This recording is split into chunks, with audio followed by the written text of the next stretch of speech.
Welcome one, welcome all back to Celestial Esports here on Twitch. We are about to get things kicked off for our nightly series. My name is Canapé alongside Black Wolf here today. Black Wolf, we are set up for what should be a ton of fun.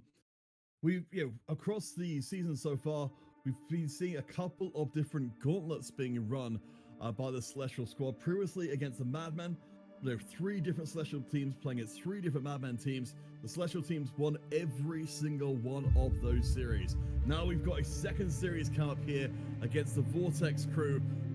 So far, 2 out of the 3 Vortex teams have lost against Celestial. This is the last of the 3 matchups between the 2 of them. So, Black Wolf, the pressure is gonna be on as we head into this best of 3. What's foremost front of your mind coming in? First thing that really comes to mind, this game gonna be what is gonna be picked on blue, on the B1 pick, like notorious pick where you try and get something high priority. Both teams have a few champions that they both play, so will we see something towards that side, or will we just see a generic B1 like we normally do, like the Jinx or the Skarner or like one of those? So that's what I'm very curious to see, is what angle we'll be going for with that B1. Well, I mean, let's expand this one out because we'll be starting in a second, of course, and we'll jump across to the pick and ban once that does happen. But between the players, of course, we've got Cliff, Deadly Ghost, Ragosto, Akira, and Apaikia playing for Celestial. Of course, we know them a lot better than we know the Vortex, Reborn, Eclipse squad. From the Celestial side, are there any particular players we should be paying a lot of attention to during this draft? Well, there's one person we can pay a lot of attention to, in my opinion, and that's the jungler, Deadly Ghost. He is notorious for whipping out the Master Yi when a game calls for it. It's a very interesting champion because you don't very often see it. It's a champion that's normally easily countered, but if the enemy has already played certain cards and you can recognize when it's an angle for Master Yi, then he can be very, very important for your team. On the other side from Vortex, Reborn, Eclipse, I know you're looking into Zanupo as Deadly Ghost's opposite number. From what you're saying, there seems like there is actually a reasonably large crossover in terms of their approach to the game. Yeah, if you look at it like that, yes. Both junglers have a similar style with the early skirmishing champions, but if we're looking at specifically the top lane, we're looking at a team fighting tank versus someone who is more going towards that split push kind of champion, as we will be heading into draft, and first ban has been Vi. Something that was expectable, to be honest. Oh, and Singe. Of course, we didn't even get around to talking about Singe as yet, but it does fit in with what you're talking about. Kled Zeppelin, the top laner for Vortex, Reborn, Eclipse. Really a contrasting presence in the squad with Celestial's Cliff. As we see, Kled getting banned here as well. So far, Celestial are putting all the effort into trying to soften this top lane up a little bit, because we know this matchup's going to be pretty rough for Cliff. Yeah, Cliff is not known for his laning phase. He has especially shown trouble into certain bruisers and skirmishing champions on this top lane. So I'm very curious to see how he will play into Kled Zeppelin, who does almost exclusively play these kind of bruisers and skirmishers in the top lane. Let's see, so we've got Singe removed as the Senna in. I know you were looking for the Senna to be a high priority pick.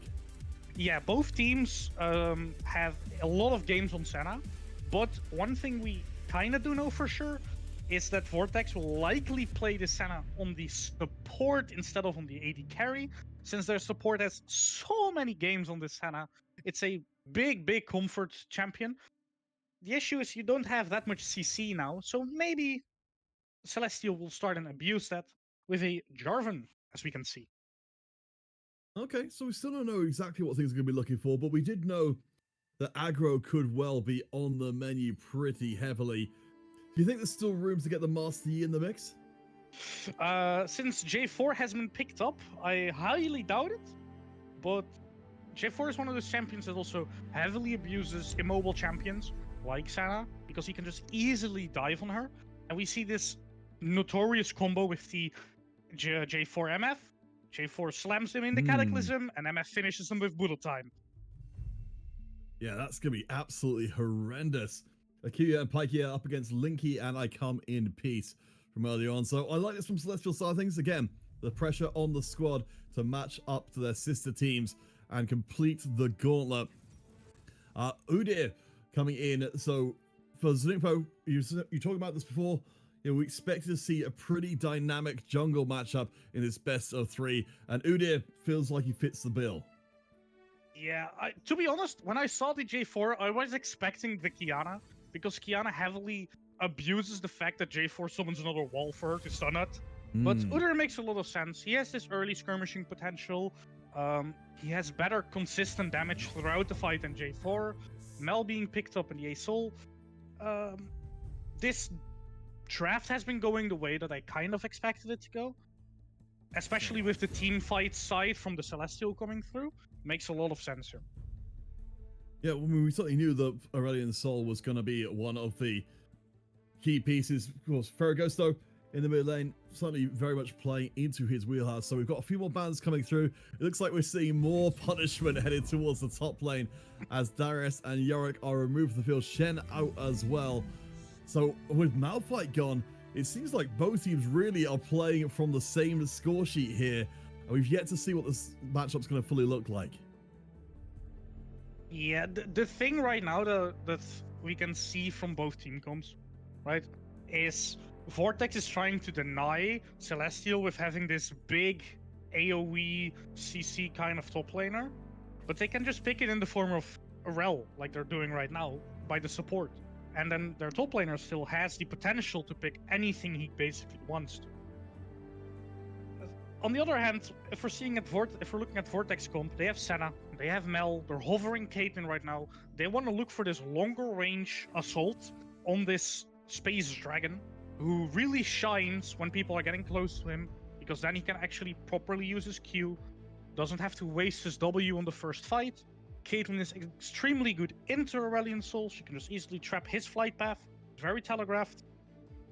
But I don't think it is enough to properly stop this J4 and MF right now. Yes, you have the Mel for the Reflect, but I don't think it's going to be enough. Oh, interesting. So with all of the bans coming in towards the top lane, we do see Kled Zeppelin being forced away from the more aggressive picks. The sign a big hunk of beef up on the top side. And we'll see what the last piece will be in for Celestial. If he picks the Ambessa that he's hovering right now, that's actually a very clever pick. Because the thing is, Ambessa has this amazing backline access. And if we're looking at the side of Vortex, Vortex has 3 backliners who are very weak to being dove on. And 2 frontliners who need to go into melee. So if this Ambessa doesn't fall super far behind, she has a really good matchup. Cliff might not be known for his laning phase, but still, he has a very, very good matchup. He can absolutely run over this back. Oh gosh, it does feel like a pretty big ask. Do you know what? I mean, I don't want to say that anything which we might have said in the pre-game here, Black Wolf, affected anything, but I was a little flaming Cliff coming into this one being like, come on, you know, we've got a fierce opposing top laner. Cliff is in off roll. You know, this is going to be somewhere that Celestial are really going to struggle. I wonder if Cliff took that as some kind of challenge to be like, I can carry for the top lane. I'm not just here to be a big CC bot or, you know, a big wall for the rest of the squad. Well, if I'm looking at what he did here, right, we picked the R5 Ambessa into Sion. Sion's gonna have a really, really tough lane. If he knows how to properly pilot this champ, it's not the easiest champion to pilot. I don't know if you're aware of this champion. She's fairly new. But she's very, very strong in... She's very strong in side lane. She has great backline access. She deals incredibly well with tanks. But then again, it's a mechanically heavy champion. Cliff is not really feeling 100% right now. He's a bit sick. At least that's what I've heard beforehand. Wicked pick. And his team comp just looks very, very strong. Mel has to hold on for her with her W for the bullet time. If she does not use it, if she uses it carelessly, her entire team gets just wiped by a bullet time. Maybe even the Stars Descent. All right, so Will, with our boards laid out here, it sounded like you're feeling fairly optimistic about Celestial's chances into this one. Yes. Infernal Wolves, I liked what Infernal Wolves raised there, which maybe this will happen for a future game. Let's see, what do you think of the Camille coming in with this setup for Celestial as well? I think the thing with Camille, right, is Camille would have been amazing here, but Camille is even harder to properly pull off. And I know that Cliff has some games on some at Bessa, but he doesn't really have any games on Camille, as far as I know. So it's also a question of how comfortable are you on a champion? Because yes, the Camille would have been very, very good here, but she's harder to pilot properly, and it's less comfortable. So I guess that's the reason why they picked for the Ambassador. Yeah, I suppose you sort of end up in a situation where theoretically the pieces all fit together, but if I can see someone very much just ending up being an alt bot if they aren't very comfortable with the trading patterns and the similar. But so it sounded like you're feeling fairly optimistic about Celestial's chances overall. We've got the ability to get up close and personal with Vortex Reborn. In terms of what their team is trying to do overall as a squad, how well do you feel like their team is cohering together? Yeah. The main problem that I would say, right, is for Udyr and Sion to do anything, they have to be up in your face. Like, that's common knowledge. And then they have 3 like more long-range pokey kind of champs. So that's a bit contradictory. It also just really depends on how Celestial is going to play these fights.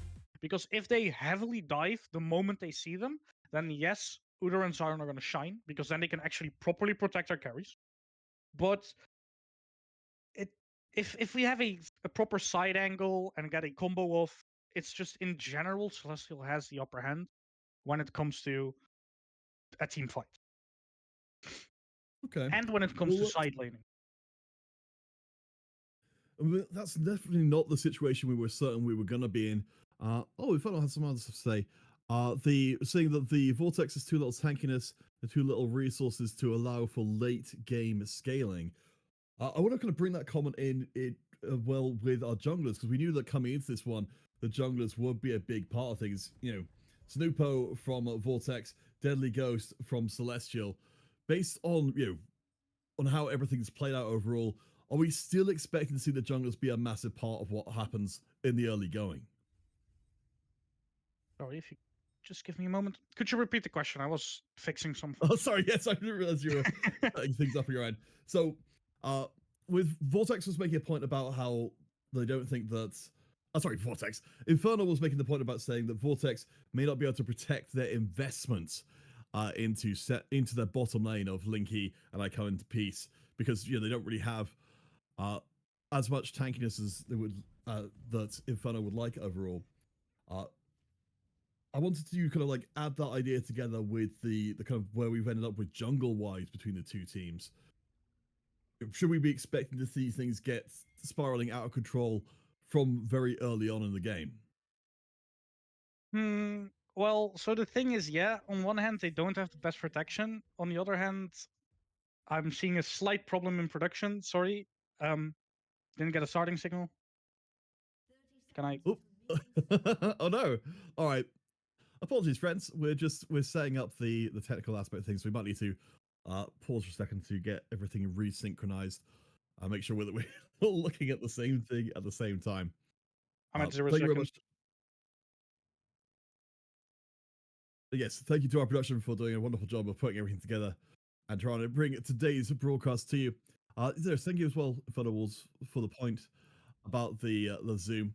I'm sure that will get noticed in a second. All right, so let's get things started officially. Myself and Blackwolf will be with you for this whole best of 3 series. Celestial looking to try and live up to another gauntlet run for the Celestial Org overall. So far, between Vortex and Celestial, it's 2-0 in favor of Celestial. This game could make the full sweep. Again, Black Wolf, it sounds like you're feeling pretty, comfortable that the Celestial have got to this first game, at least in a solid spot. But, on a scale of 1 to 10, how confident are you in a Celestial win? Ooh, okay, so that's a hard question. Because if I really have to say it sounds a bit distrusting in my organization, I would give it a 6. And the Okay. reason why it's so low is, yes, we have a good team comp and stuff, but we have to keep in mind we're playing at a somewhat lower elo bracket. We're looking at a gold plat game, so a lot of things that are unexpected can still happen. Well, let's start laying out some of these as we see the initial exchange go forwards. So, gonna say hello to their friends on the opposing side.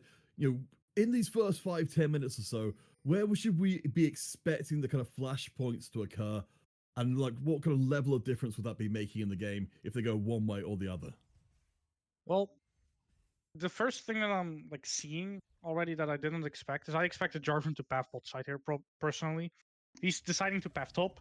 On one hand, makes sense. He wants to get his Ambessa ahead, but I would say his MF is kind of the win condition here. So him pathing towards this top side doesn't make super much sense to me. Udyr, on the other hand, is pathing towards his bot. Big trade already happening actually on bot side. Yeah, Udyr is pathing towards bot. Okay, yeah, we go. Yeah, Deadly Ghost. He's all over the place. He's too fast to keep track of. But let's talk about this matchup in particular between these two. Assuming we will be getting some level of jungler interference between them, but in terms of the actual matchup, we've got Senna and the Caitlyn on one side. You can see there with the root. We've got the Misfortune and the Rel on the other side. Just on paper, what should we be expecting? Okay, purely on paper, right? Senna outranges the Rel, so they should have hit level 2 earlier, which they did. She should have poked them out super well. Makes sense also with the Caitlyn. So poke-wise, the side of Vortex is absolutely winning. But the thing is, they're both very, very immobile champions. So if Rel gets a good engage on, they should get a really, really hefty trade. That's why I expected J4 to go bot, because they don't really have any proper escape options for when a J4 happens to gank. So they win the neutral, but they lose the all-in. Well, keeping an eye out, we do see Piker, keeping some good vision, but so far Deadly Ghost has been keeping it to the farm for the time being. Again, we expected coming into this series overall to see some very, very intense jungler action, but at least up towards the top, Danny Cliff, we had our questions about whether or not he'd be able to navigate this top line matchup and apply the advantage that was there in the potential. But so far, seems to be doing okay. Not getting it too much of a CS advantage, but if Deadly Ghost can sneak in but gets spotted by the ward, I think we're back down to just a straight up brawl where Cliff has at least gotten the HP advantage very slightly, but certainly hasn't pushed Kled out of lane. Yeah, I mean, this is the thing with Sion, right? Is he just doesn't really care too much, and even if he dies here, he gets the wave, but he's going to look very low here. Ooh. We also had a Zupo going down the bottom, but it looks like in both cases, both junglers not finding what they were looking for, but at least being in the area. I know, Black Wolf, we've talked a little bit before the game started about prioritizing different parts of the map. Right now, it seems like Celestial are putting a lot of attention towards top, especially if you can take Kled down. Really, really clean dive execution there. It's still, it's not the best like against the Sion necessarily, because Sion still just gets a lot of minions because of his passive. Still, it puts him behind a little bit. Would normally force out a TP, but it looks like he doesn't. His wave is pushing out, which is very bad for him. He's losing minion. Mid lane is losing a lot of mana early game already. Yeah, we saw Ferragotto being pretty aggressive early. I mean, both of the mid laners, of course, got teleport to get back into lane quickly, but if Ferragotto, you can see, just comparing the two mid laners' resources, Lord Kashak has managed to pull slightly ahead in the CS count while still managing to keep himself alive and a viable force in the mid lane. Yeah, the most important thing for Acel, right, is just not dying and getting some stacks in. Acel needs to stack, stack, stack. I always say 20 minutes, 200 stacks, then you're a champion. Oh, you have got Deadly Ghost making the way in. Unfortunately, Furcos, though, is a little out of gas, so won't be able to support Deadly Ghost too much in making the kills stick. But I suppose the good news is this does somewhat reset things in the mid lane. A good amount of damage done to Lord Kashak means that it's not as one-sided as it was up at the top. We do see Cliff going in for a little bit more aggression. Bear in mind, of course, Black Wolf, we do see a pickaxe pick up for Cliff to try and put down further top pressure. Yeah, pickaxe is one of those champions. One of those items that gives really good stats for Ambassa very early game, because her percent max health damage skills a lot with AD. So it's just pure AD, very very worth it. But I do think that it can go into both Ambassa items early game. So bot lane is having a rough time here. Ambassa normally likes to either run the Eclipse for just good damage, which I think she will be going in this matchup. Normally, when they're very, very confident and have a good laning matchup, they can also proc for Cyclosword, but I don't really expect a Cyclosword game this game. We do see some of the returns back, so for Agosto coming back in, we do, of course, do see Vortex who've been able to keep up a good amount of pressure down the bottom side with the two ranged characters into one. That'll allow them access to this first Drake.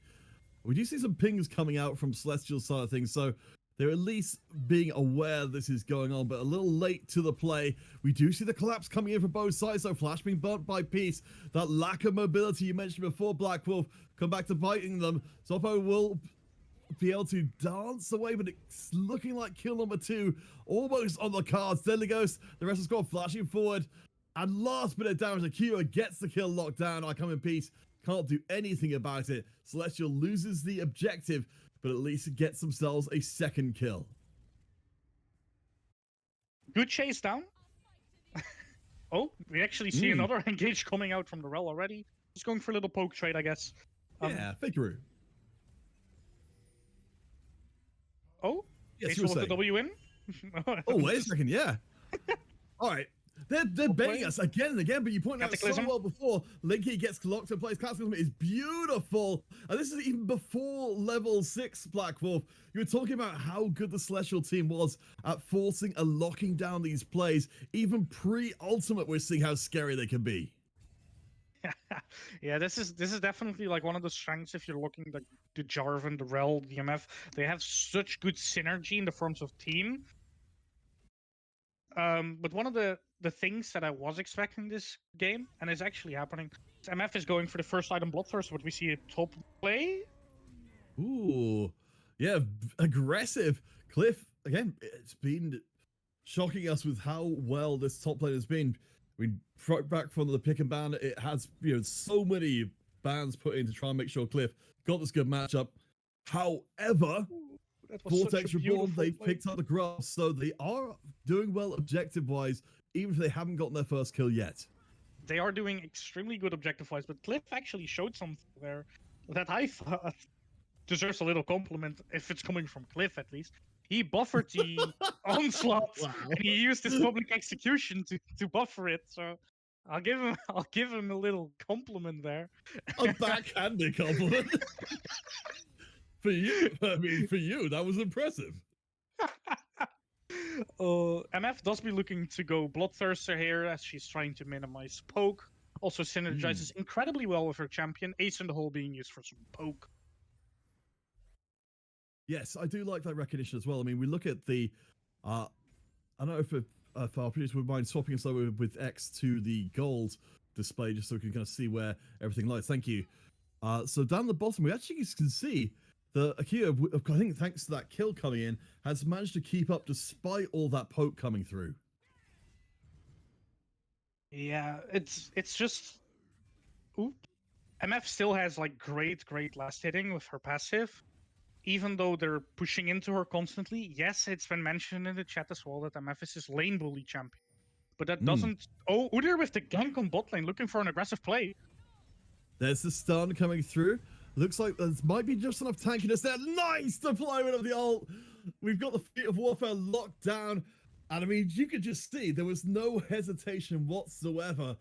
It feels like, if What? anything, Black Wolf, the Vortex felt were perhaps feeling the pressure themselves to make a play stick that wasn't being set up fully. But he okay. Udyr runs under turret, gets magnet stormed, so he gets hit by 2 tower shots, and then bullet time just finishes. He was a teeny tiny bit too aggressive there, just like Cliff is right Oh, now. yes, Cliff is going to scoot away over a cliff and out of that fight. I think we're seeing some of the limitations from Cliff's side of things, being a tiny bit too aggressive. But so far, so good, Black Wolf. We've got the gold advantage, but Cliff will get caught out. He's going to try and sell his life dearly if he can. Kled will get the kill. I think he might even be able to sneak away from this one. Ferguso's too weak. And actually, Deadly Ghost ends up giving up his life, chasing another kill. So just like that, Black Wolf, things are back to almost even between the two squads. Yeah, that was a really, really good turnaround from Kled there. Unstoppable onslaught beautifully right on top of that Ambessa, managing to finish them off before he could use his public execution. He still has it up though, even though the animation went off. Thank you, Riot. Mel being able to secure a kill there without even using Golden Eclipse is even more amazing, because now she has incredible kill pressure on this Aesol. Yeah, I mean, it's, we've been waiting for a while, seeing how that one's been developing in the mid, but it does feel like between the two, Lord Kashak seems to be that little bit more confident, and has been draining resources out of Ferragosto again and again. We can even see in mid lane, we've got the lane pushed in. Ferragosto presumably is going to have to burn the teleport to get back in, or stay in lane, functioning without nearly any resources at all.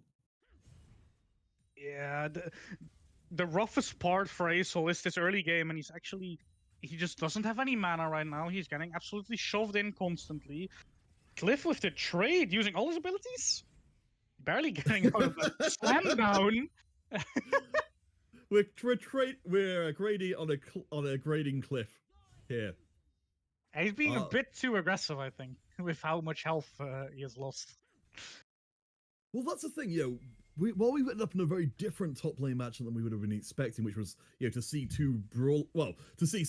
Clad Zeppelin on the brawler side trying to bully Cliff. It's ended up being the opposite way around. I do wonder if maybe Kled's experience in this match, just on the other side of it, is going to make it hard for Cliff to be able to punish long time. But down on the bottom side, we've got a second Drake up for the taking. We've got Aesol in from the side, and there we go, the bullet time and a Cataclysm together. It's absolutely perfect piece. She'll be able to sneak a kill out, but she will not be able to get away. So we're back into the lead for Celestial. It seems like we might see Vortex trying to take this one a little bit further. The Sign goes in with the ult, lovely double knockup as well, falling under the tower.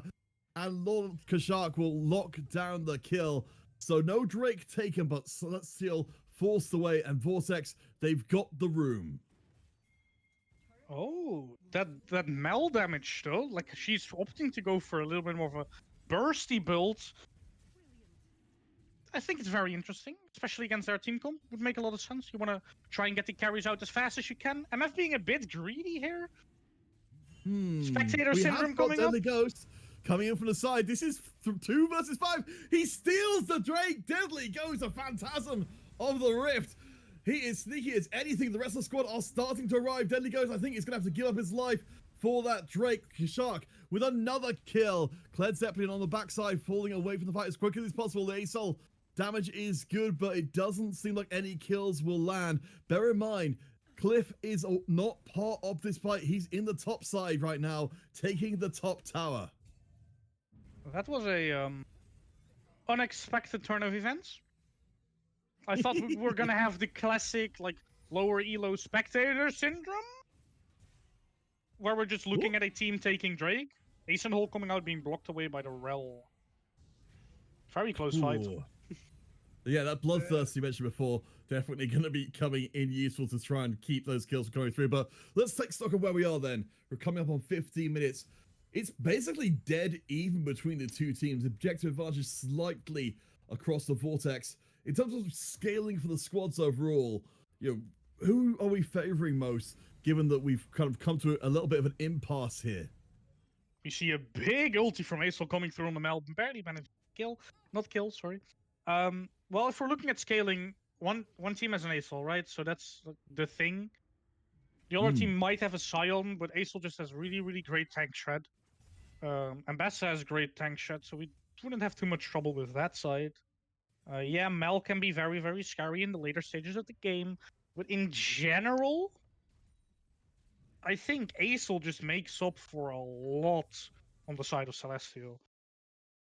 Because yeah, Senna It still does. exists, and Sion exists, both infinite stacking champions. But Senna can stack all she wants. If she get dived by 2 or 3 people, she's just dead. Yeah, when we see Deadly Ghost deploying a little bit of that dive there. I love what we've seen so far, Black Wolf. When it, if we're looking forward to future team fights like this one, or potential team fights like this one around the Rift Herald, just how powerful Celestial are with their area of effect. It looks like we'll see a little bit Ooh. of brawling, but I don't think they're serious. Kashak, remember, has got a little bit of gold in the tank already. As you see Cliff diving the tower. And actually, I don't even know if that flash was necessary. The Herald is taken. And that should be able to deploy quickly down the bot side. Of course, Akira has been left by themselves, flashing for a little bit of extra space, but it won't Getting a matter 1-for-1. at all. He got to 1-for-1, so it's still fine. Senna Oh, died in the dive. I didn't even think that was going to be possible. So we've got one tower on top for Celestial, one tower on the bottom for Vortex. We've got the Herald in hand, and Snupo taking advantage of the newly down tower to start trying to move Vortex Reborn's vision line a little bit further forwards. Yeah, he's just trying to get as much as he can. Udyr is a champion with great mid game. Cliff going for this very aggressive play. Well, I do think that Cliff's flash was necessary during the dive. Oh, he's forcing out the unstoppable onslaught from the Scion here. Great engage again. So the thing with Ambassa, right, is it's a bit of a newer champ. She has a W, which she slams on the ground after a little bit of the delay, and she gains a shield while she's doing it. If she receives any damage from a champion, a turret, a minion, whatever, the damage of the slam down is going to get increased. Sure. So it's a great tool to use for a tower dive, for example, because it's guaranteed damage increase. Yes, I can imagine otherwise. Well, I think the entirety of the Vortex squad are looking to try and stay away from Cliff overall. Again, I suppose if we're looking between the two teams for really big gaps to have started building up, Celestial are ahead by 1k. Thank you very much, production, for showing us exactly where. I think for me, the big thing that's standing out here is that Cliff is way ahead on CS, has the kill and assist, and we've got the play developing. There's the standard Celestial play. I don't know how necessary that was from Deadly Ghost, but wanted to be part of the action. The stun is good as well. The follow-up is good. I Come in Peace is annihilated, and Celestial are starting to leverage their raw power to force these fights. Oh, actually a very interesting item from Acel coming through here. I did not expect that one. Oh, which one are you spotting? He is a very big enthusiast of the Blackfire Torch. So on one hand, it was kind of expectable. On the other hand, you don't see it often on Acel. Normally, Acel just rushes Rylai's because it just abuses the enemy. Oh, oh, nice dive from Cliff, though I think he might have a little bit of trouble getting away there. Ace in the hole, just to remind us. But what is the torch telling you as we see Celestial moving in for their second Drake? Nice. So the thing is right now, because he doesn't have the Rylai's, he opted for Blackfire Torch. He has a little bit more damage output, because Blackfire Torch gives you purely damage. Oh, big chase happening on the top side. Cliff going to get low.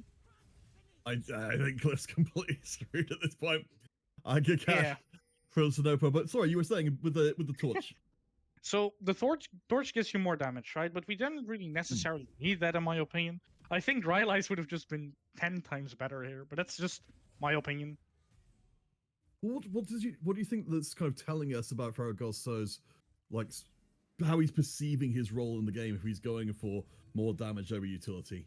Well, I've seen this person build a Blackfire Torch every single game I've casted of him. Oh, right, so, okay. I just think that they like it. I don't know. I mean, there's worse reasons, I suppose. It's fine. He should go the Rylai's now because it just synergizes way too well with Aurelion Soul Kit. They have the empowered Aurelion Soul ult. They have every single ulti up, so they should just easily win a fight if enemy decides to contest this. Atakan. Yeah, I mean, I can't. At this point, we've seen Celestial will annihilate anyone from the Vortex squad who comes in en masse. You know, far be it from us to try and provide, strategies to enemy. I'm sure this is not going to be any kind of news to them. In this kind of situation for Vortex Reborn Eclipse, we've seen team fights. They are pretty scary. You're getting, locked down. You're getting AoE'd again and again. What kind of things should we be expecting to see Vortex Reborn do to not just, continue this pattern and lose the game? Well, what I would expect, honestly, is that their Udyr would opt to go for a more tanky second item, trying to live through it, trying to brawl out J4, get him as low as possible. But he's opting to go for a second AP item, which makes him even more squishy. Sion is trying to get this side lane done against this Ambessa. He's 2 levels down by now, so it's very, very hard. I don't think Vortex has that many good answers into the combo of Celestial right now. I mean, I guess where my kind of thinking is going here is there any kind of way to make, not necessarily negate it as such, because we've already seen the combo is terrifying, but I mean, is there room for trying to split push or just trying to find a way to avoid taking these team fights as much as possible if you're Vortex?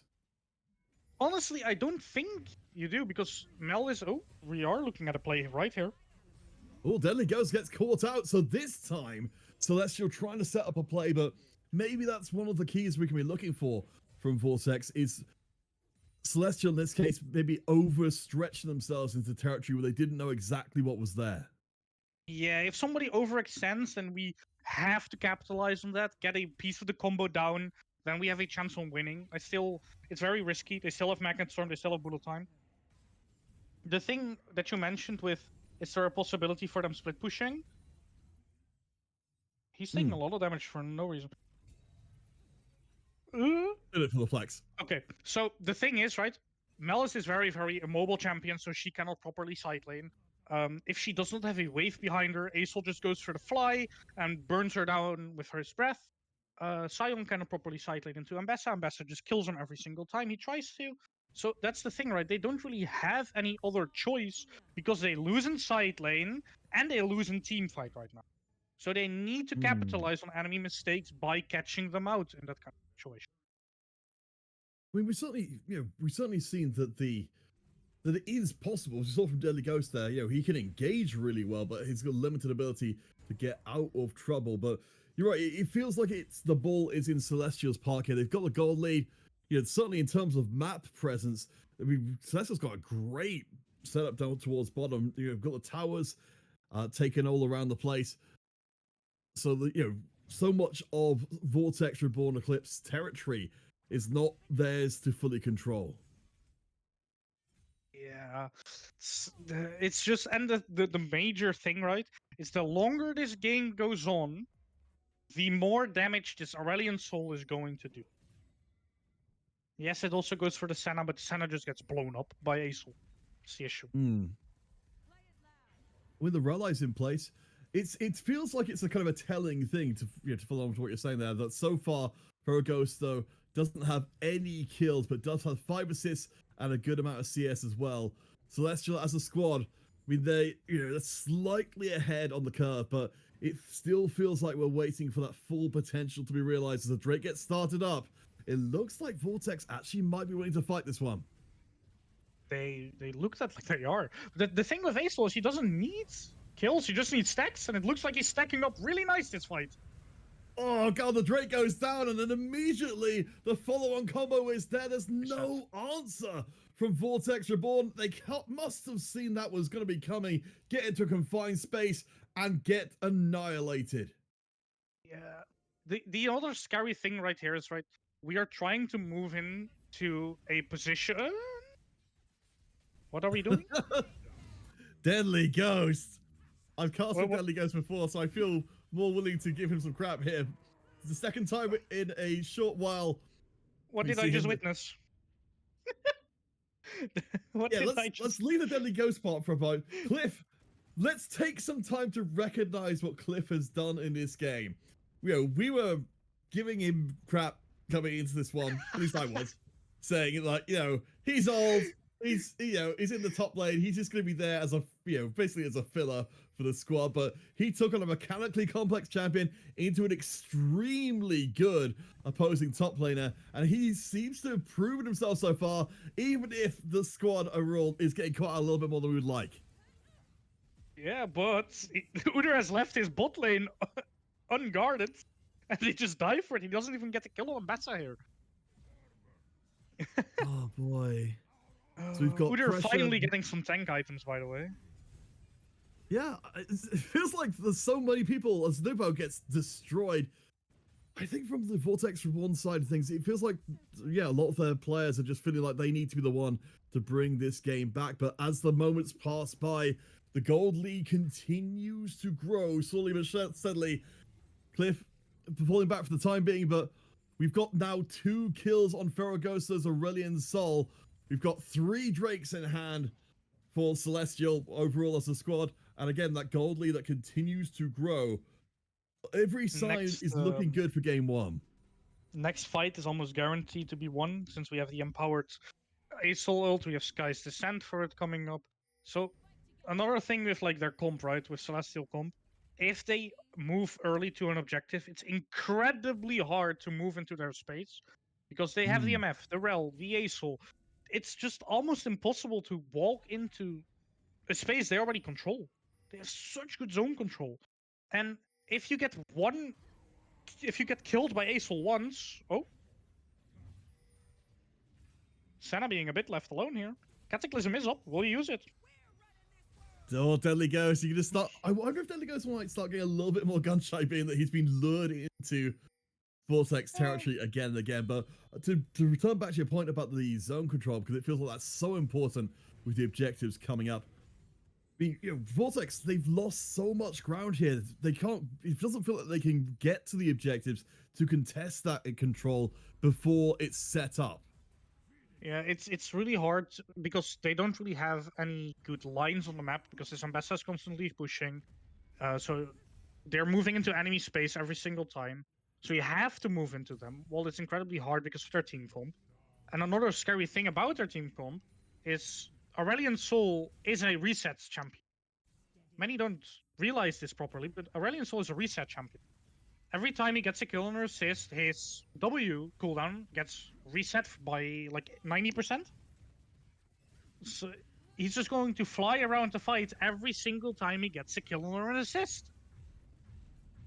I mean, I think it's telling that, the Baron was taken from so little comment from our side of things, because it just felt inevitable from Celestial. They have been earning every inch of this map up until this point.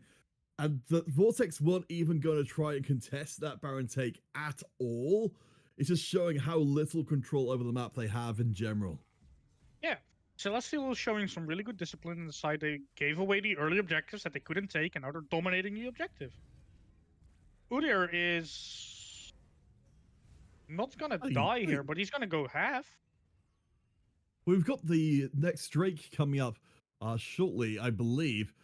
And so far, again, it started so well, Blackwolf, for the for Vortex getting, they got the first Drake in. They were looking like they were going to be able to hold objectives pretty well, but now that all the pieces are in place for Celestial, that has dropped away dramatically. Yeah, it's just very hard to play into their team when they get the lead. They cannot properly walk into any situation unless they get a catch like this, but his team is right behind him. This time, it's not an isolated member. Cliff will absorb a lot of the damage, but the raw DPS from Celestial is enormous. You see the dancing in and out. Kishar comes in from the side, trying to finish off those kills, and does get one. We have got Piker forced out of the fight as well. I think this could be Vortex finding at least something back, as they will get the shutdown goal as well, as cleared by Space. So Vortex Reborn, they're not quite done in this game, and they will be able to get back on that Drake. Celestial looked like they had it, but instead, it seems to be they'll have to give it up. Sorry.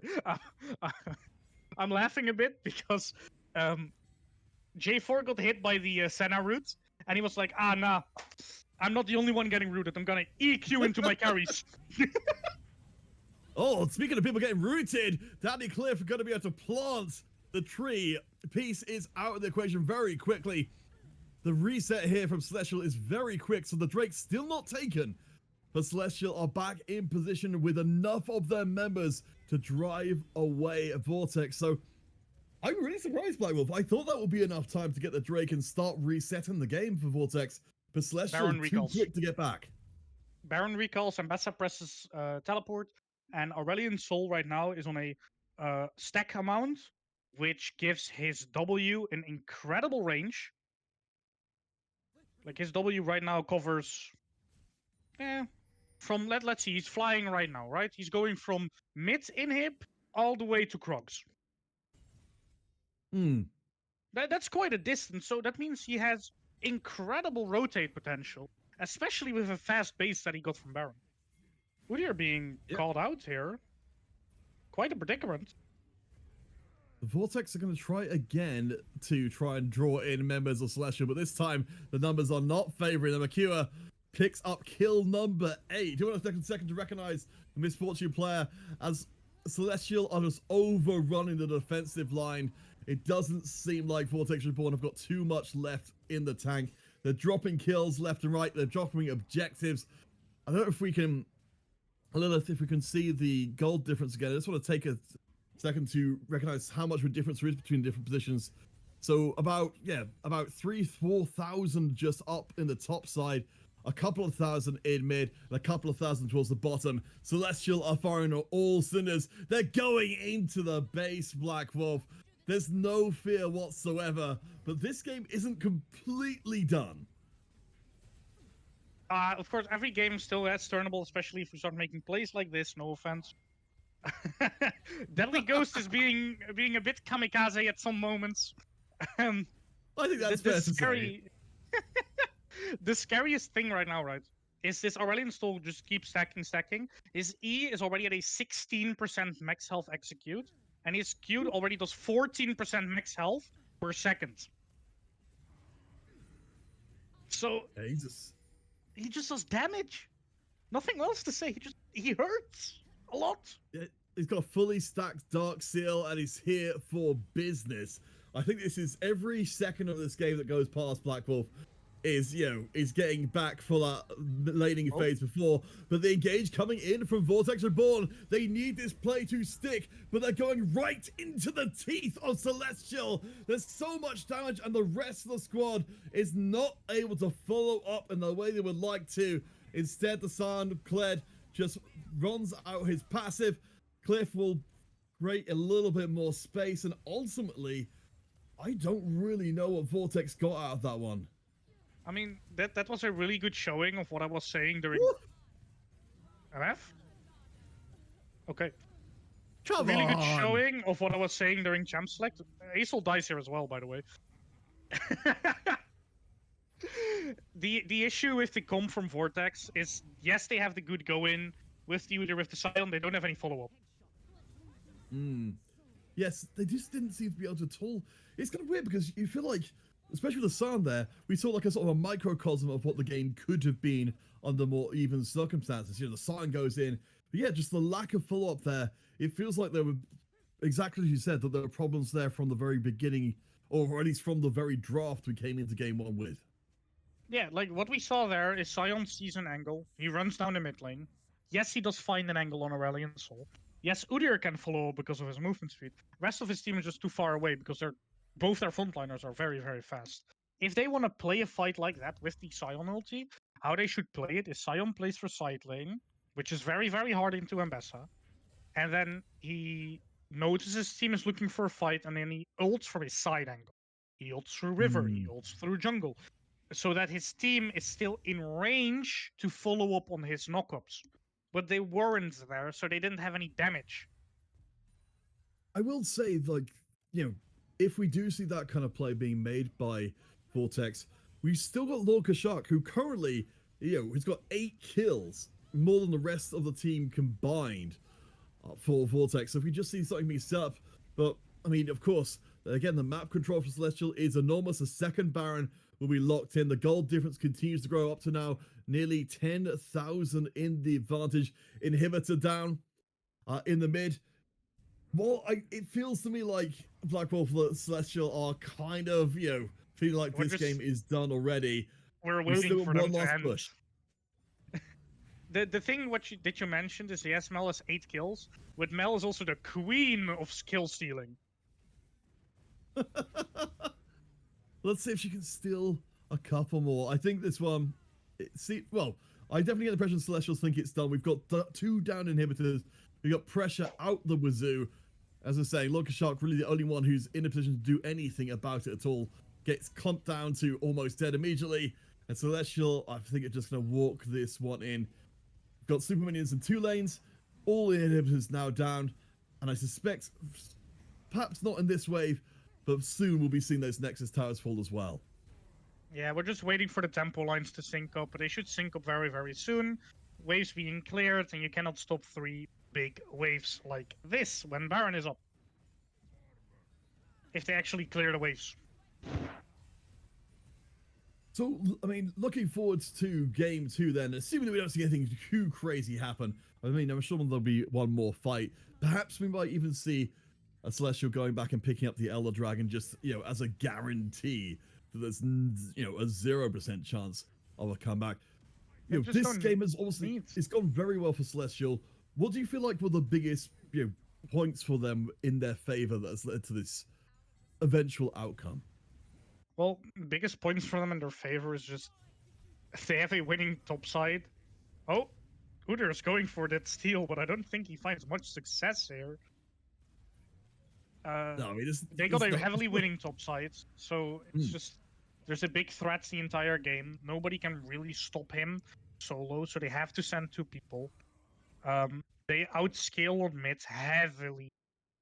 And then on bot lane, it's also like their bot lane synergizes better with their team's game plan than Vortex bot lane does with Vortex game plan. It does feel like on the Vortex side of things, we need to see the most change based on what we were doing before.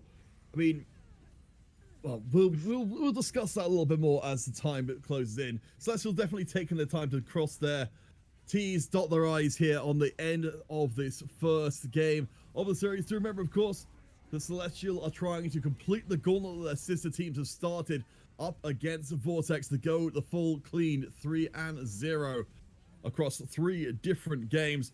The towers are down, the double kills are in. Akira just padding those stats a little bit more. Let's dive the Nexus, because why not? Deadly Ghost just trying to make sure he gets as many deaths in as possible before it's done. Akira with a triple, and Celestial with the first game win. Deadly Ghost just wanted to win the race. He had as many deaths as his entire team combined. Now he has more than his entire team combined. He just had to up it a notch. Yeah, the secret objective. I like it. Oh boy, so far so good. It feels like, from the Celestial side of things, I think I definitely agree with you. It felt like there was a lot to like there, and really, I wasn't feeling too much like there was too much to complain about. The pressure feels very much on Vortex to come into game 2 with just something fundamentally different. Yeah, the thing is they need to make a change, because the thing is they pick 3 pokey champions and then 2 hardcore run the enemy down champs. If we would pick, for example, a Cho'Gath top lane, right, and then something else that can properly peel for our team in the jungle. Examples, Ivern, Amumu can do it to a certain extent. Like those kind of champs where we actually make sure to keep our team safe. Then we have a team comp. Right now we have a 5 champions thrown together in a pot, hoping that the soup will taste like something. All right, I'm going to see if we can take ourselves a short break while we do get set up for game number 2. Of course, our players we're looking to reset and have those discussions as well. So we will be back in mere minutes away for the second game here tonight of our best of 3 series, Valanth League Week 4, Division 4, Celestial Vacuity versus Vortex Reborn Eclipse. during the break, go look up what vacuity means and you will be amused as well. We'll catch you folks in a few minutes time as the series continues.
I Welcome typed back string. to Celestial Esports. We are about to get game 2 underway. Myself, Canopy, and a Black Wolf here to bring you the second game of the series.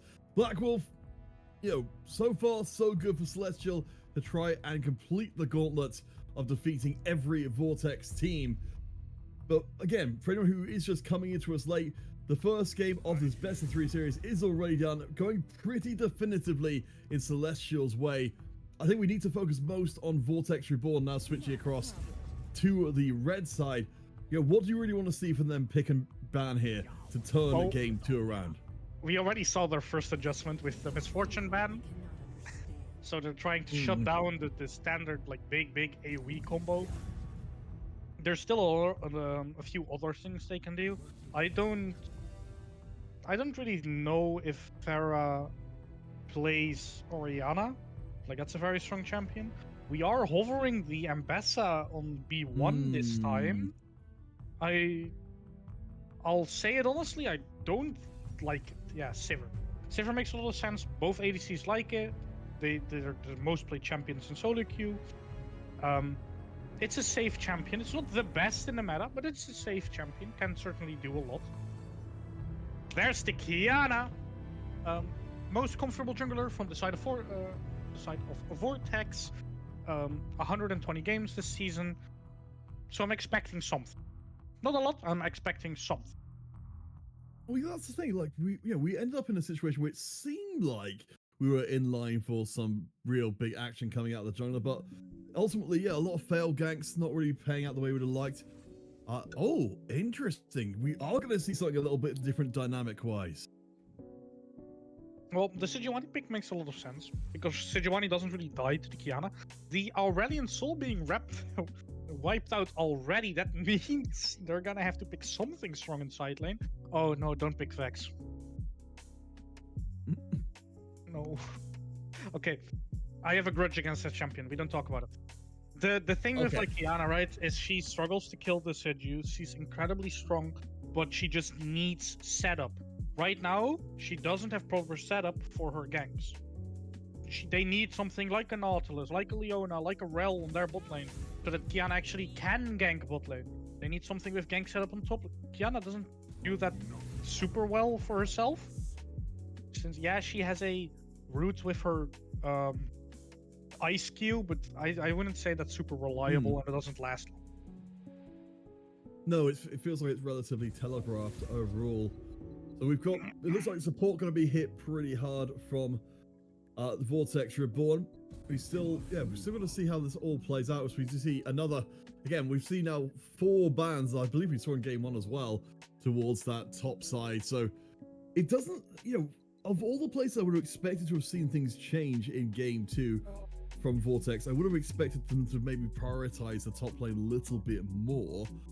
But as the rail comes in, perhaps that's a little bit of the setup you were looking for.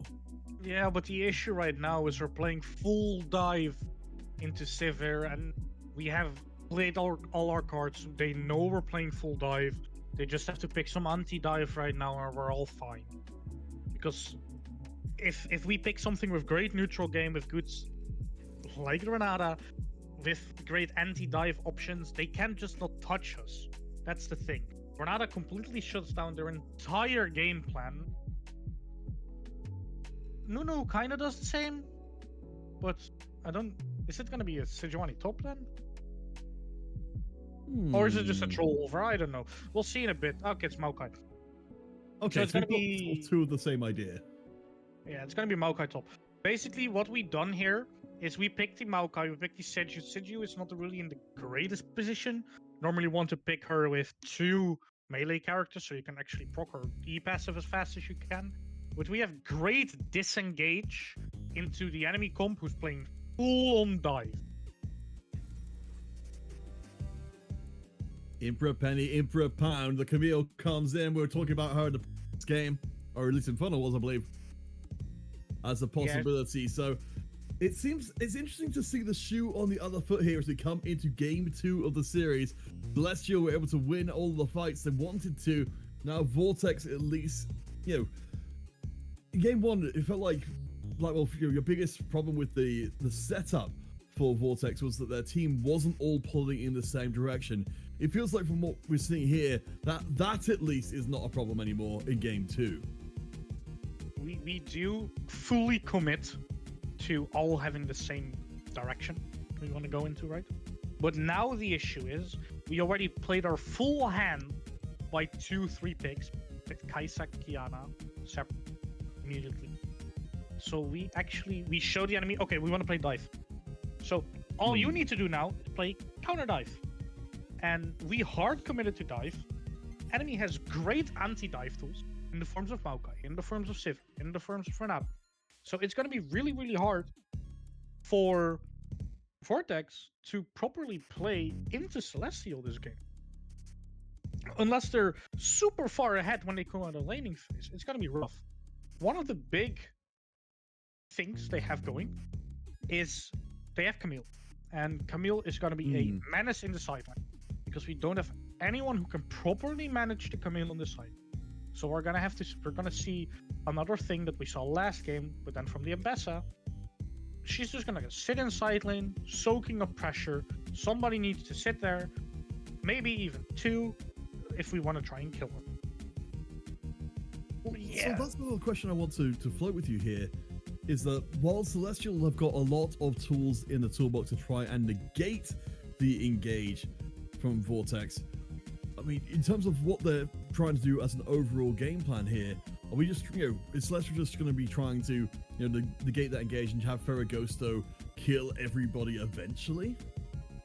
So the thing is, we're playing a very death ball-y dive where we go like Kiana, the Vex, the Rel, everybody goes in together. We're all clumped up, so it's very, very dangerous to do that against Aurelion Sol, against Sivir, who have great damage output.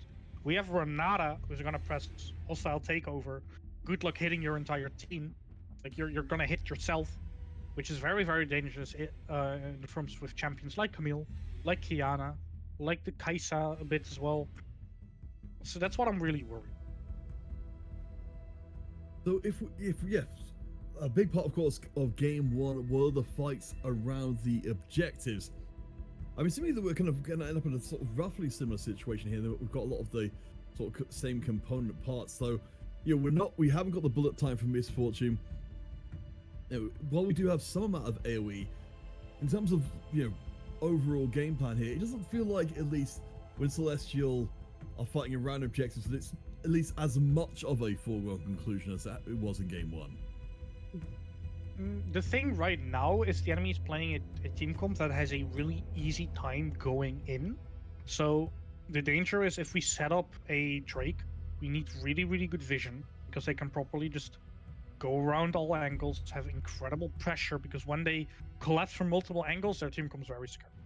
Like, we want them to come from one side because then we can manage, right? So vision is going to be very, very important in this game. No, I really like that point. Oh, sorry, please. I wasn't trying to interrupt there. Please carry on. No. So the point with vision, this game is going to be very important. Since we have Renata, a somewhat squishier champ, if we want to move for vision, she needs some support in the form of a Sejuani sending. That's still fine, but we can still look for a pick when they're going to look for that vision. Then the other things is, like, you heard me sigh and stuff when I saw the Vex. I just don't think Vex is a very good champion in general. She's very good in solo queues, and she really wreaks havoc when there's chaos. And in solo queue, chaos is the name of the. But when there's proper communication between team members, Vex is much, much less scary. One of the things that I would like to see this game, though, is Acel not going for the Blackfire Torch first item. No, they really like that item first item.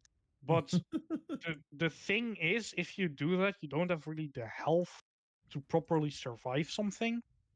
And we kind of need, like, Rylai's first into the Liandry's, because if we do Rylai's into Liandry's, we still do great damage. Yes, we're a little bit less on the mana reserves.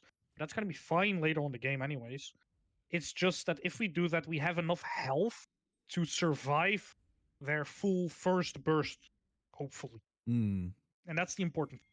We need to survive that first burst if they get onto us, and then a fight gets much, much easier because their damage is incredibly front loaded. All right, well, we'll keep that in mind as we head into later parts of the game. But for now, let's head on to the Rift for what could be our last time this evening. Here we're in week 4 of Division 4, Celestial Vacuity versus Vortex Reborn Eclipse. In this best of 3 series, Celestial have the 1 game advantage and seemingly the superior team on paper. But we've seen, as we've seen many times before, the theory and the reality may end up being quite different. Certainly, Vortex, they've got a lot to play for here. They have no more chances, as at least Celestial can potentially afford to drop this game and still keep the series. Yeah, in a bit we get to see where the junglers are going to be pathing towards. Um, Looks like they're both going to be pathing towards this top side of the map. Well, for Kiana, that makes a lot of sense, in my opinion, because bot lane is incredibly hard to gank, because Renata is just really good at this anti-engage stuff. Sivir is hard to do anything against with the spell shield, so going top makes a lot of sense. Sejuani, on the other hand, I don't really get why. She just should power farm, it's fine. She's going top to try and counter gank, I presume. Good engage on Rel there. Yeah, Peace doing a little bit of poking around, but junglers starting off towards the bottom side. Let's run out our timeline here of the game a little bit then. So, we've got a pretty good idea of what the team fights will look like later on. 5 minutes, 10 minutes in, what's the kind of like most likely scenario? Sorry, I didn't quite hear that because I hear a Rel crash down. All right, so 5 minutes, 10 minutes in this game. What's our most likely scenario based on what we've, the ingredients we're bringing here? Okay, so what we're seeing, like very, very early in the game, both junglers are going to be pathing top. The reason Sejuani is going there is just to counter gank. Around 5 minutes, Drake will be up and Grubs will be up. I would expect them to try and deny Grubs from Vortex, because Vortex makes great use of Grubs with this Camille in a side lane. So I think we could expect a small skirmish around Grubs, depending on if supports do a proper rotation. Otherwise, they might look to trade a Dragon for Grubs if that hasn't already been taken by Vortex. Vortex is going to be looking for early objectives. That's what I'm saying. Well, yeah, I mean, certainly with Snupo being in a much more proactive champion in this game than we expect to see Deadly Ghost. You did see Deadly in the chat before, bemoaning us, noticing how often he was dying. Hopefully in this game, he'll have he'll rely on that Sejuani tankiness to stay ahead of the field, though he'll still need to get stuck in, as Cliff will get caught by Snupo. This early gank. Deadly Ghost is coming in from the side, but Cliff has already burnt through the flash, just dropped down the queue to get a little bit of space. They're going to go onto the tower, the flash in. Unfortunately, the tower aggro is not quite there. The stun is good, and Deadly Ghost gets the kill back, but both junglers leave that initial situation with the kill. Not ideal, but honestly, oh, wait, I thought Deadly actually even he snuck a second. Flash down from the Camille as well. That's actually really, really good still. We saw Cliff being very disciplined there, holding on to his Q, trying to deny the Camille E from connecting, but sadly he had to use it on the Kiana, who managed to get onto him. They will be looking for a dive here. They have great dive potential. Find a side connection, but it looks like that Ghost is... That's a fully charged temperature going on there, buddy. I mean, Cliff has not got the teleport anymore, so that's gonna, I guess, equalize things between the two top players. We expected to see that Vortex Reborn would be able to pressure down top, but that has been neutralized in mid, though. Snupo is there, immediately forces the flash out of Ferragosto, and I like this from Vortex Reborn. They are, showing it that they've got some fire left in their bellies after a pretty crushing game one. Yeah, but the thing that I don't like about oh wait, bot lane is going low, very reinforced out. Very low. Keep an eye out for Zanupa though, coming in from the side. I think this time, okay, You have to won't respect. Yeah, force you have to respect the the handshake. kill. But man, they, I don't know if we can see Linky's HP total at this point because that was a little close for comfort. After regenning 28 HP. The only thing that I don't really like about Kiana doing all that, right, is she ganks mid while her camps are up, then she ganks bot while her camps are up. She's extremely off tempo right now. Sejuani is just gonna try and sneak a dragon here, which kind of fixes the Ooh. tempo problem. Wait, Linky? Great Yeah, poke on the turret. they're still down there at low HP, so they're not going to be able to do anything about the turret because you said. And Celestial have maintained their bot lane pressure and presence. So, yeah, Drake going down, CS lead with 46 to 33, and the lane shoved into the tower. So Celestial pull way ahead down the bottom. Kled is going to keep trying to take the brawls, but Yes, no mana. Drake is down. The advantage is gained for Celestial. I don't. Okay. Kled going in for that fight there, yes, he has ult advantage. But on the other hand, I don't really understand it because Cliff is sitting on double buffs. Every single fight you're gonna take, Cliff is gonna win because he just regens health and regens mana after the fight with the double buff. He has the slow on his auto attacks. You're not winning that fight. So now Camille ult is down. That means incredibly reduced gank pressure from for Kiana. And Maokai is just chilling. Yeah, I mean, I was really expecting to see Cliff getting shoved around the top lane, to see him push way back beyond his turret, to lose that turret early, and to free up Claire to go and influence the map. But the Cliff has, managed to keep up in CS as well as he had to get a kill of his own and stay up on the top side as Deadly Ghost will be coming in. This should relieve what little pressure there was there already. Kled will get caught by the ult barely down the bottom side. There's no Drake to be taken, but they're still taking a fight anyway. So 2v1 up on the top side.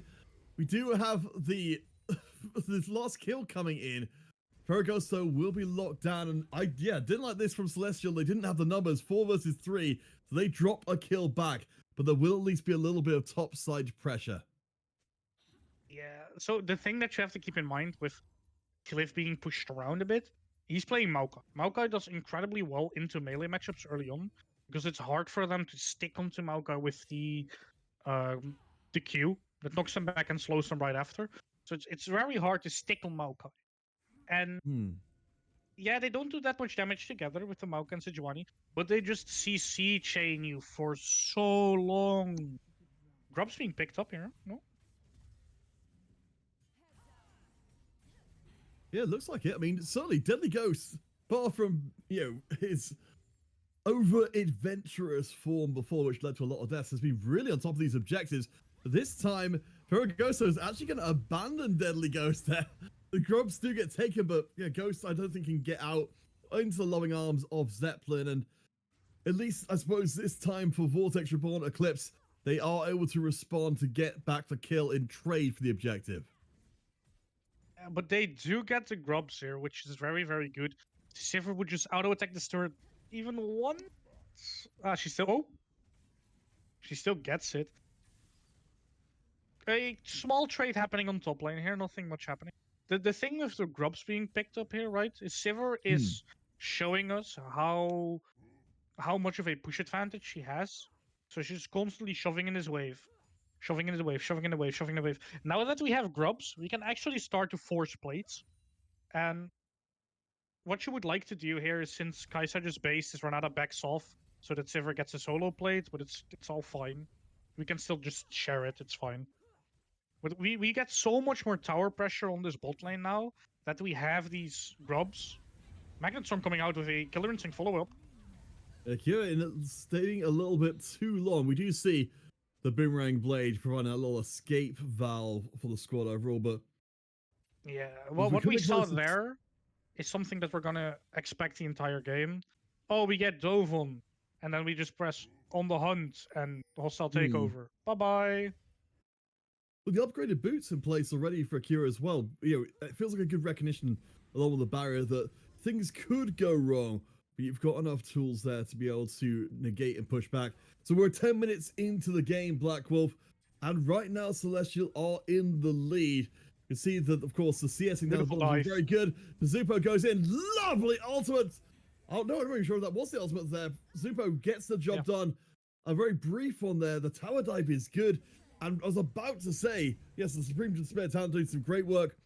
The reset is almost here. Kashak will be chased out of mid lane, but the bottom had been one of the strong points for Celestial. I Come in Peace moves in, and now we're back to almost even between the two teams because of that dive. Yeah, that was a beautiful use of Supreme display of talent from the Kiana. Managing to stun them against their own turret, just finishing them off. Bailout doesn't really get a reset or anything. So, beautiful dive in general. So we're seeing, here in game 2, Black Wolf of the series, we're seeing a very different Vortex squad playing. They just seem to be much more in their zone, and especially Zupo, it feels like he's been doing an absolute shift. Lovely catch onto Linky, almost kills Deadly Ghost. Maybe. Able to back up Kahiya's squad, but the revenge is coming in from Vortex. I don't think DG can get out of this one in time. Flashes away across the wall for Augusto coming in, but he's not the monster he will be later on. Somehow, though, Deadly Ghost gets away with this one. The Drake is still live, though, Black Wolf. Oh, beautiful play from Cliff from top there. Just managing to survive that one. That was a great engage that we saw there. Flash away from Kaisa, being finished up by the boomerang. We get this Drake. They can't really move in here. There's not many people alive. Camille has to base her. She's in threat of being dove here. I think this game is surprisingly still going very, very, very well for the side of Celestial.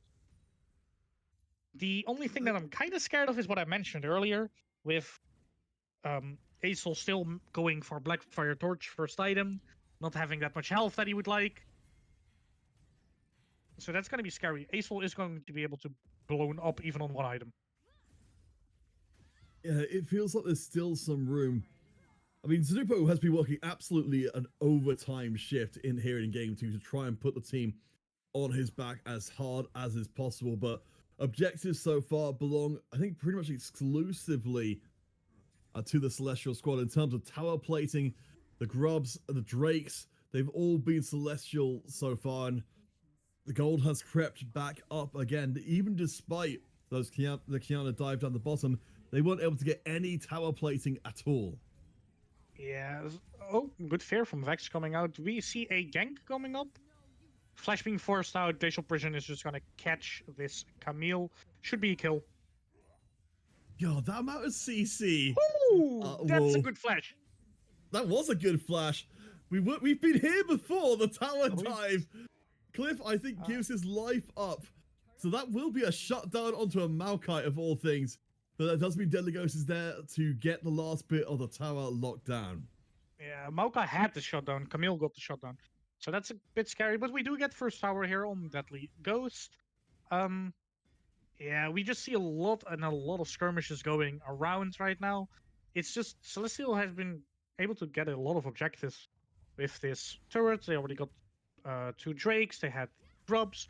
They're just dominating right now. Yeah, Kiana's getting kills and she's doing a lot. Great base cancel there, not gonna lie. But does it really matter when your enemy is taking all the objectives? Well, I mean, we end up in the same situation we were before, where we're trying to find ways for Vortex Reborn to seize back control, because it feels like Snippo could go in and get the kill, maybe get the lane slightly ahead, but it doesn't seem to fundamentally change what is happening here. The Celestial are piece by piece grabbing everything they need in the game. It stood out the most to me with those 2 kills in the bottom side ultimately just turned into nothing, and the kills which have come in since then, again, are not really leading into Vortex getting any significant lead. Yeah, we get a kill, we get a play, oh, amazing, but we don't do anything with it. That's the issue right now. We're getting a lot of potential, and then we are like, but I don't want to do anything. I mean, while that's all going on, Celestial, they're moving their top lane down to the bottom lane, they're moving the bot lane to the mid, they're in positions for this Herald. And it seems like Celestial really are dictating pace in this game. You know, they're the ones who are where Handshake. they need to be. Nice catch on Suzupo, and it's not even going to be a question, I think. You know, the Herald is taken, and all the Vortex were able to do. Yeah. Every single objective right now is just in the hands of. Oh, but actually they're leaving this Camille alone. Maokai TPing to save his turret. That's not really what you wanted to have. Like, the thing you wanted to see that the most was, oh, actually they're going for a catch on this. Glacial Prison coming out, twisting vines. Nature's Grasp. We got CC for eons, but there's a fight happening in the mid at the same time. So, I mean, like if you pointed this out before, Zeppelin should be drawing resources from the rest of the team, and with those resources drawn, opportunity knocks. It just relies on the rest of Vortex to take advantage of that opportunity.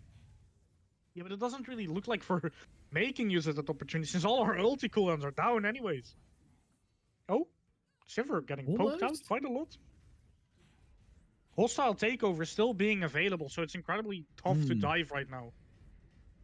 We've got another Drake coming up as well. I mean, Celestial in a little bit of a holding pattern, but it doesn't seem like Vortex are really gaining too much ground. The mini waves have been cleared very quickly. The Herald, of course, opens the turret. Lorca Shark, they're going to be able to maybe turn this one around. Zanupo in from the back. Won't stop the kill from going through. Ferragosto is crawling away, but Linky grabs hold of the kill. So that's at least something. The Drake is coming up momentarily. Cliff does not have the TP available. I think the top laners will keep each other engaged for the time being, but with Akuya down low on health, opportunity is knocking here for Vortex. Good damage, Nupo. Drake's on Pakir. Peace drives Akuya out of the fight, which means Ghost is left 1v2.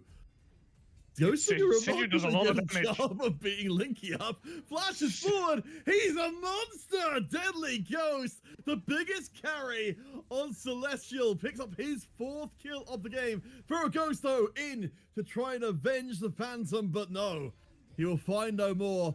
Up at the top side, our good friend, coming out. The Cliff gets the tower, and after all is said and done, Celestial are way ahead of the curve. I want to give a badge to Asol for creative build I haven't seen before. Oh, double flash on top lane. I have not seen an Asol build Lunans yet. Something new.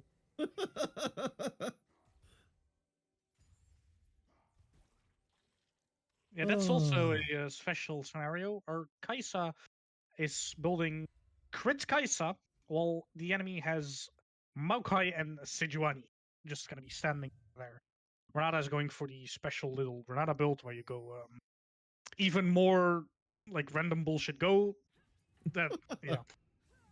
Now she gets locked into I'm expecting an Imperial Mandate or a battle song. Like she's getting so many weird things, but it works. I mean, exactly as you production said, like the tank lineup is amazing, as there's the catch and the deletion, the hostile takeover being used offensively in this case as the Drake is taken while the fight is going on. This shouldn't be working for Celestial, you know, giving up their jungler to take the objective while taking the fight. A Zeppelin, I mean, it should be one of the strong points of the squad. Has got the Infinity Force, but has no way out. The CC 4 days, even with the Mercury treads, Cliff will lock the kill down. Cliff, I don't want to take a second to recognize. We were recognizing him before. Deadly Ghost was the killingest member of Celestial. That's no longer true. Cliff, or Maokai, is now the killingest member of Celestial with 6 kills. Yeah, and normally you would say, oh, tanks with kills, not really that big of a problem, right? But it kinda is because we're playing full dive. We don't really have anything to shred these tanks since our Kai'Sa is building full crit. Oh, bye-bye Kai'Sa! Oh my gosh, it's echoes of game 1. Linky's dead. Snupo, you can just see he's been trying so hard during this game to carry everyone, but gets run down. I thought you told us, Black Wolf, that this was an anti-engage comp. It doesn't seem to be right now. Yeah, we're so far ahead that it's just like, oh, You're too scared to go in with your go in comp. I will go in on you. Ay, Because ay, ay. the thing Tower is, right? dive, We're playing. pressure in. All right, I think This no, is- we're not good. We're not done Under the yet. tower. More kills. Celestial, to be fair, Celestial did show a little bit of overconfidence last time round and almost gave a room back in. I don't know if they're so far ahead they can afford to be completely tower diving for hours at a time, but the tower That's nearly falls down. 800 gold. In comes the Vortex. Pike will be deleted surely. Ghost though cannot escape either. That's a lot of shutdown gold. The Celestial lead is still enormous, but they've given a little bit of ground back. They just gave a lot of shutdowns away for absolutely nothing. Okay. It's a bit special. Ace will finally manage to pick up his Rylai's, so we're happy now. Like, one of the big issues for Vortex right now is they play an engage comp, right? They're getting engaged on as an engage. Sounds weird, right? But the thing is, they don't have an answer into the engage except for the Vex Sphere. That's the only thing they can do. Sad Glacial Prison missing there. They can't really do much to stop the engage, and if they want to counter engage, they just gotta. Oh, great What answer. the fun? Okay, so we've got objectives secured, but we've got 2 kills back in reply. Remember the Vortex, maybe even 3 kills back in reply. It is. So Vortex, they did at least manage to get out of their own territory and secure, I believe, that even their first objective of the game. No, I think there's 1 tower aside from this, but they've got a heavily damaged mid tower. They're going to, I think, maybe even lose a couple of inhibitors before they're able to get back on their feet. Yeah, they should. That's the scary thing about taking Atacon, is even if you get it sometimes when you're this far behind, yeah, you get the XP and stuff, but now the enemy has a great counter push building up. And especially against their team comp, you're not going to be able to stop them properly because they just have so much counter engage or the engage deny. Let's say it like that. Oh, Shadow Switch coming out. Force a play back, and this is what they were waiting for. The rest of the Celestial squad are split up. They can't combo together. Linky gets another kill in. Celestial are in full rout. Deadly Ghost is not part of this team fight, so it's 5 versus 2 at this point. And Celestial, I think it feels like they thought this game was over, but as we see Vortex coming out of their gates with a full head of steam and 1 down inhibitor, you can definitely tell Vortex are not done with this series yet. Yeah, and the scary thing right now is, right, we picked up an inhibitor at 23 minutes, so our wave is going to be perma pushing on mid. Luckily, we didn't get it on top, because now we're going to be bleeding out so much CS constantly. So unless we do something with it, because that's the thing, right? If you get the inhib, you have to make use of it. Drake is coming up in 25 seconds. Will we be able to get this, get the soul? Because then we're fine. Then we're out of the woods. But if we don't get this Drake right now, then it's just we're feeding our enemies gold and XP. I don't think Celestial have got a chance to be split up in the same way they were previously. Peace will get caught. In it comes the immediate engage. Ferragosto gets the kill locked down. Vortex are going to back off from this play. We've got the soul waiting to be collected here by Celestial, and Vortex's window of opportunity just feels like it's slammed on their fingers. Oh, we're looking at a steal angle here, and we don't manage to steal it. Like, that would have been really, really big. Actually, I want to give a compliment to Renata there, because that handshake was really clean. Because what I mentioned earlier during Champ Select, right, is Renata wants vision. It's very important for vision. But since she is an enchanter, she's somewhat squishy. Yes, she has a tank item, still squishy. She cannot really move into the jungle on her own because she can get caught very easily. But she really nicely cancelled Rel Crashdown with her handshake. So, gotta give a compliment to that one. Oh, absolutely. I'd say Zupo definitely MVP for Vortex in this game. We've got 1 inhibitor down in mid, open inhibitor in top, down on the bottom side. Good catch onto Peace. Again, the engage, the pick potential, I suppose, for Celestial is good. I think Celestial, woken up by their play starting to turn against them, are trying to close this game down here and now. Yeah, I think they should manage to get a lot right now. Since Rel is down, that's one of their big, like, big AoE abilities, so they get this inhib easily. They just move to top lane right now. They get the top inhib as well. But I have a feeling in my belly that they're going to overstay and dying. I'm with you as well, because we can see the Vortex, they're starting to gather. The HP bars are not good. The third inhibitor drops down. In comes the play. Vortex, they're desperate to stay alive in this series. Cliff is soaking a ton of damage on the side. Zanupo comes in from the flank for the double kill for Linky. And we're now up to 9 kills on this Kaiser. I'm starting to get a little bit worried here, Black Wolf. Even with Vortex dropping so many objectives, they're back in this. The thing right now is, right, we got 3 inhibs down, so enemy is in a really, really rough position. They can't really clear the Baron here because there's just waves coming into their base constantly right now. So if we play it properly, we get Baron. Right? And one of the things I saw there was well played from Cliff, because his entire team could have gotten cleaned up completely if he did not block that shadow shirt from Vex. If she got a connection onto anybody else that would have died, she would have just done it again and again and again and again, because it resets on kill. If Cliff didn't block that, it would have been really bad. But he did. So he's playing better than we expected.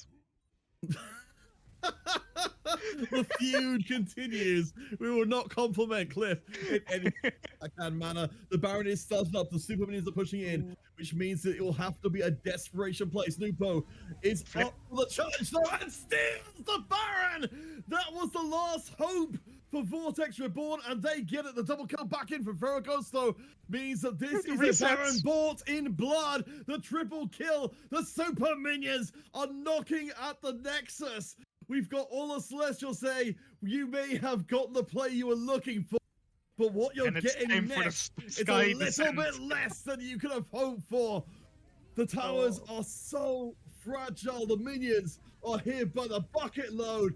There's no more left in the tank for Vortex Reborn. Celestial getting overconfident, but ultimately it doesn't matter. The series is 2-0. Across every single one of the squads. The gauntlet is going to be completed here. Every different Celestial squad being every Vortex squad. It's done. The quadra kill for Linky is enough to put them into the lead. 13 kills, the strongest killer in the entire series. The Celestial have done it. 2-0. The series is over. Very, very nice series, actually. Like, I gotta say, really, really well played. We got a grasp on that lead and we just kept pulling it our side. Enemy had a really, really tough time to get back into the game. Yes, they got a Baron seal at the end, but what did they do? They died with 2 people. Vex got spotted in the jungle. Acel got his W reset, so he just chases her down. Oh, yes, you have Baron. We have 3 inhibs. Waves coming in, and you have 2 people versus our 5. Good luck. You could imagine, though, if we didn't have 3 down inhibitors at that point, that could have been the way back into the game for Vortex. But would we have gone for the Baron? Didn't have a opportunity, because the thing is, the Baron was free because we had. Oh boy! But hey. I'm really glad for Vortex Reborn. We did get to see a little taste of what they would have given us had the game had not been so one-sided, objective-wise throughout all of that. They certainly were set up towards the end to be a victim of a lot of very methodical play, I think, from Celestial Vacuity overall. That you're right, there wasn't really too many options left in the game by the end. Yeah, they just ran out of gas, couldn't really do much more. But do we do a post-game interview? Do we have time for that? Is there anybody from the side of Celestial that wants to? I feel like we've been roasting Cliff the most, so I'm going to see.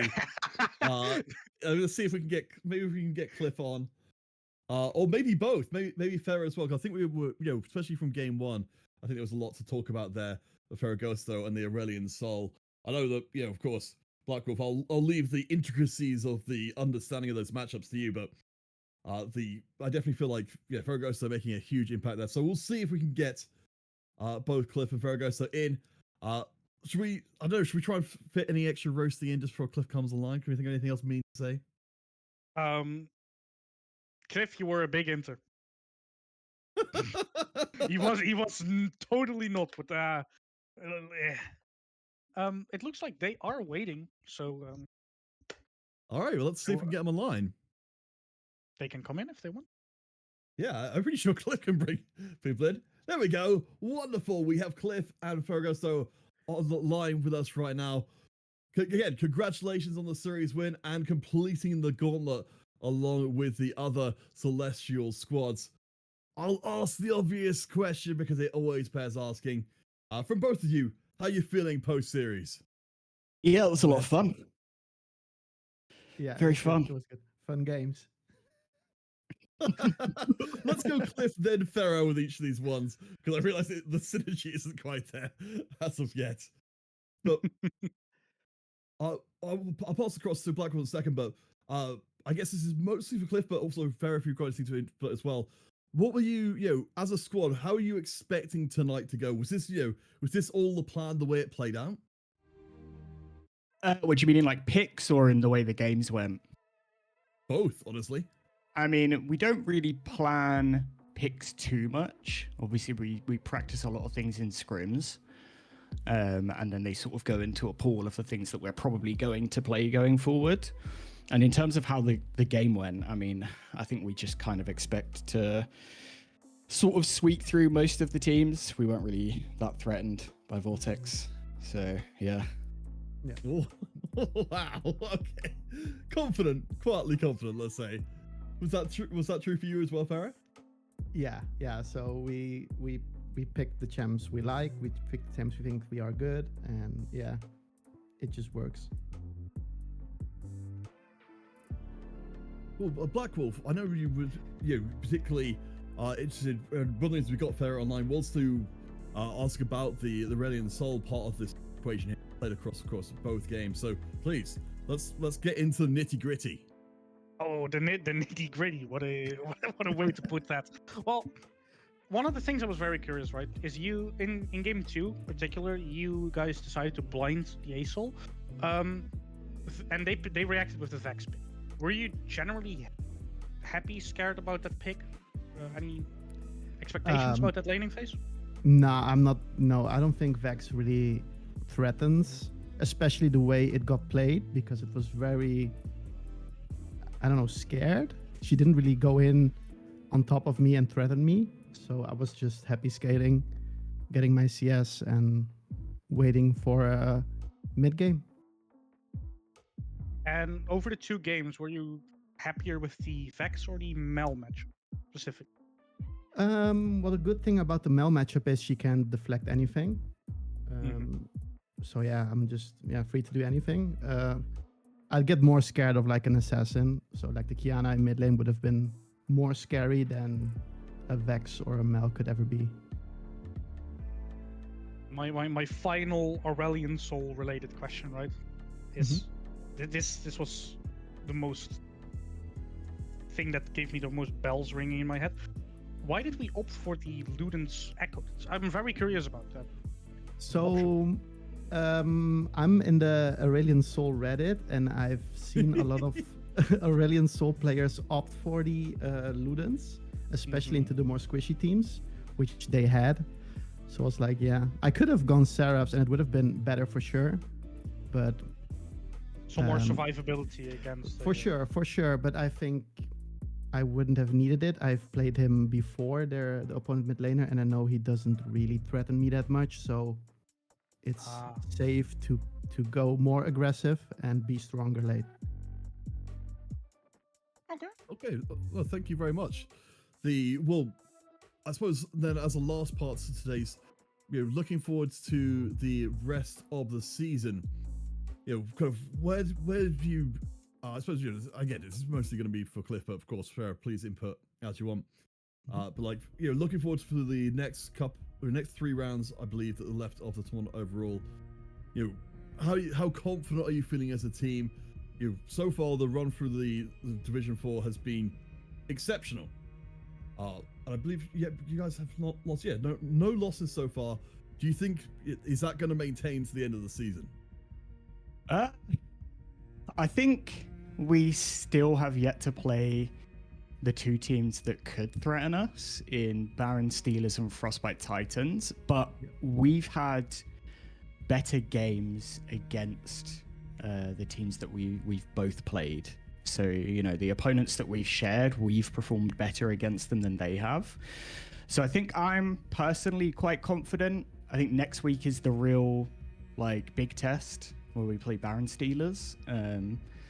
But yeah, I'm confident. I think we're gonna top the group, and then really when it gets to playoffs, that's when the games really start to matter. So, but again, I am confident when we get there as well. So Yeah. Hey, at least you're consistent.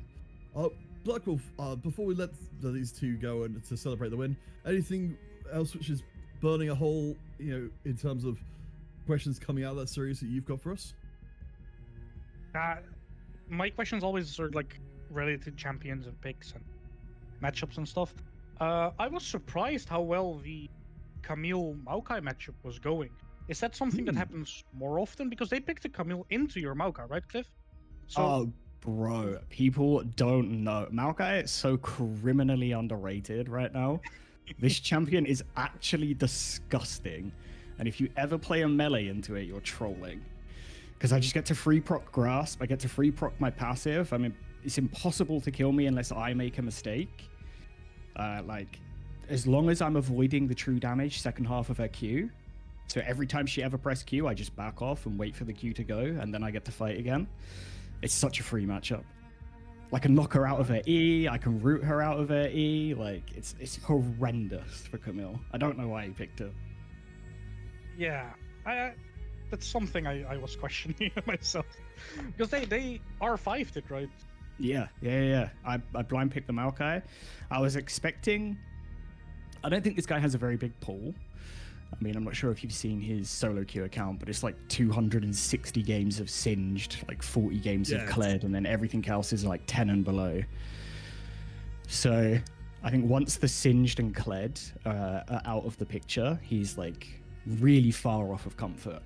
And because on my account, I play mainly support, it's very difficult to actually see what I put time in top lane. Most of my top lane games come through scrims and stuff, so all of those are hidden. People don't see them. So I think it's much more difficult for them to prepare for what I'm going to do than it is for me to prepare for what they're going to do, and I do think that gives me quite a big advantage. Oh, I like the sneakiness. It's definitely paying off here.